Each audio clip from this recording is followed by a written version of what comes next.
Howdy y'all, fixing to make a video on atomic tanking. Kind of want to just go over what atomic tanking entails, how to spec, how to mod, how to play it, and give my loadout anyways, which is more of a sample loadout. You can really do whatever you want.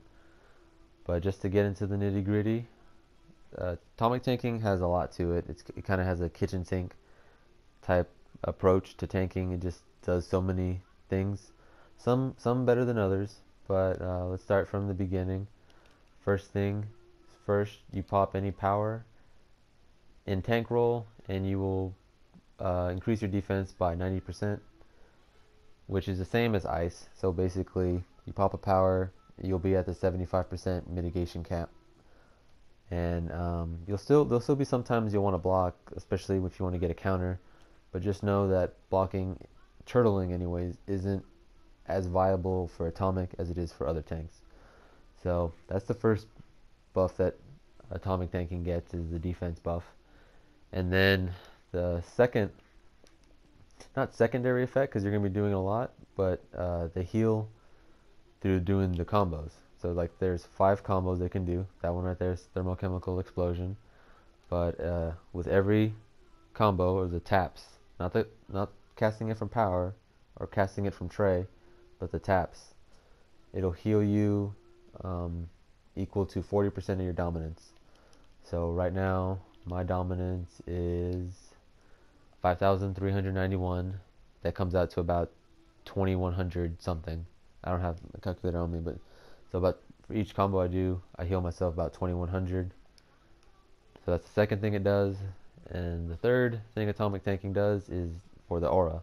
I described the aura, what it does for combo DPSing in my last video. For tanks, what it does is it provides 15% control resistance and 10% damage absorption. And you can see that on the bottom, control resistance, damage absorption. And the damage absorption is just really to keep you at a block, to encourage you to be doing your combos all the time, to make sure you're healing yourself. And really, even if they didn't have damage absorption, you would still want to be doing that, because if you're blocking, sure, you get the extra you get to 80% defense mitigation, but you can't heal yourself with combos. So there's that. So I think that's everything. Nope, one more thing. When you do have your aura, it didn't show in the tooltip, but when you have your aura, each weapon attack you do heals you for about 2% of your max health. I'm not even going to attempt to do that math. I'm assuming it's like 500 something, but you can read that in just the description right here. Just towards the bottom, you can see, and your attacks heal you for an amount equal to 2% of your max health while your quark gluon aura is active. So to recap, that's a 90% defense buff. Combos will heal you for 40% of your dom. When the aura is up, you'll get 10% damage absorption, 15% control resistance, and each of your attacks, weapon or powers, whichever, will heal you for 2% of your max health. It does a lot. Sounds confusing, but it's actually not too bad. As far as loadout, what I use, and really what's good about atomic is it's very versatile. You can do whatever you want, really, as long as you have some combos on there. So what I have is thermochemical explosion, unleash antimatter, neutrino blast, atom splitter, proton remedy, and density. Thermochemical explosion and atom splitter are my 2 combos. Pretty much rotate through those constantly, and you can definitely put a range combo in for one of those if you want, or you can have 2 range combos. It's whatever you feel comfortable with. I just feel comfortable using 2 melee combos just because I don't like being lunged, and if I do see an opponent blocking, then if I see them blocking, I'll just stop blocking and just block break them. That's it. You can block break them with a range combo too, but I just don't choose to run with them. But Unleash Antimatter is just a breakout. With Atomic, you really want to try to stay on your feet as much as possible, which is why I run with 2 breakouts. So that's why I have Unleash Antimatter. It gives a heal, but the heal is nothing to write home about. Neutrino Blast is a shortcut for the aura. If you've seen my DPS video, you know I talked about shortcuts. APA is a shortcut for DPS. A tank can use it too, but for tanks specifically, you'd want Neutrino Blast and Proton Remedy. They both work as shortcuts. So instead of having to combo or run out 3 full combos with Neutrino Blast, boom, you got your aura. And another benefit for tanks versus DPS is each time I finish a combo, it refreshes the aura. So you don't have to keep doing the shortcut or do APA or whatnot. Just make sure you get off a combo every like 8 seconds or so, and your aura will be refreshed, and you see it getting refreshed right there. Just doing one combo pretty leisurely. Because I know some people have said it's difficult to keep your aura up, but really that's all you got to do is just one combo within 8-12 seconds, and yeah, that aura is going to stay up. So why do I keep pressing that button? I like buttons. So yeah, and also Atom Splitter is also a AoE pull. Think of Backdraft, Epicenter without Mercy. Pulls adds to you and whatnot. So I just like running with AoE pulls versus range, but that's just a personal preference. Proton Remedy, like I said, it works as a shortcut. It also heals you. It's going to be one of your best moves for survivability. You're going to want to, I wouldn't say keep it on cooldown, because when you have the aura up, it speeds up the heals. So say I don't have the aura right now. I cast Proton Remedy.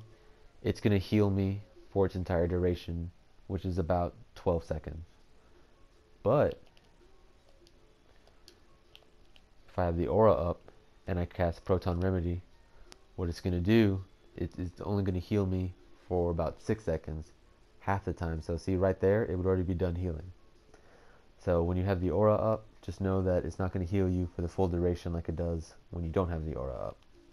Just something to keep in mind. It might be a deal breaker for some people on when you use it, but for me it's fine. And Density, think of Hard Light Shield, and Density is basically Hard Light Shield with a shorter cooldown. And anyone who's used Hard Light Shield will tell you it's very situational. Like if you're using it against ads, it's only going to last you about 3 seconds, just because they're all hitting you. Not hard, but just there's so many little hits. And Density and Hard Light Shield, they're both classified as healer shields, in the sense that if they get hit for X amount of times within like 3 seconds, they're going to break. So normally what a shield will do, or a tank shield anyways, it'll take damage equal to your dominance and resto.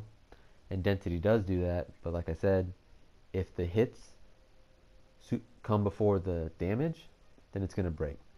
So basically, you can use Density either to give you like 3 seconds just to catch your bearings if you're, getting hit by a lot of things, or what I prefer to use it for is when you're getting slow big hits.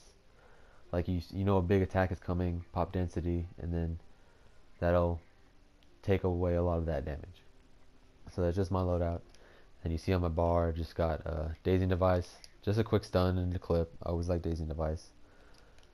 And I got Supply Drop, I got a Cola, got a Sidekick, and the Breakout Trinket is good because, like I said, with Atomic, you really want to stay on your feet so you can keep on doing combos. And the Breakout Trinket will help you do that. So that's my loadout. And just as far as the way I mod, I decided to go pretty much Dom and Blues, Dom and Power in yellows, and then Dom and Might in reds. I mod Dom heavy just for the combos, just to try to maximize them as much as possible. Why did I hit a heal? But yeah, just to maximize the combos, I spec pretty Dom heavy.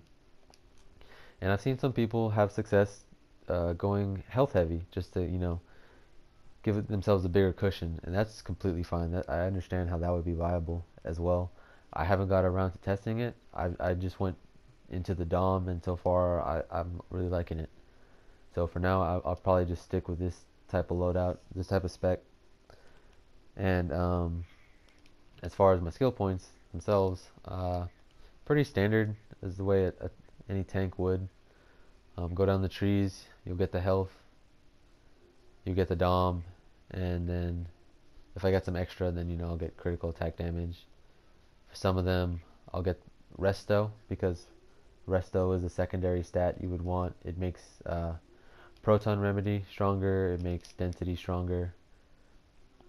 So I would say if you're gonna spec your skill points in order of importance for atomic tanking, I would say it's a coin toss between health and dominance. You can get whichever one of those first. You're going to get both of them, obviously. And then after that, I would say your third stat should be resto. And then after that, you can either get power, you can get the critical attack damage chance, or just attack damage, whichever. But yeah, health and dom are your main priorities. Then resto, then whatever. So, yeah, it's pretty long-winded, y'all. I'm sorry. I really tried to keep this under 10 minutes, but I like talking. I don't like talking, actually. I hate talking. But yeah, so I went over just a nutshell what atomic tanking is, how some of the powers work, what my loadout is, how I spec and how I mod. And like I said, this is just a sample loadout. This is even I change this up. For instance, I have atomic reorganization is a range pull. I can use that, or energize, which refreshes the aura, heals you a little bit, or it'll give you your aura if you don't have it already.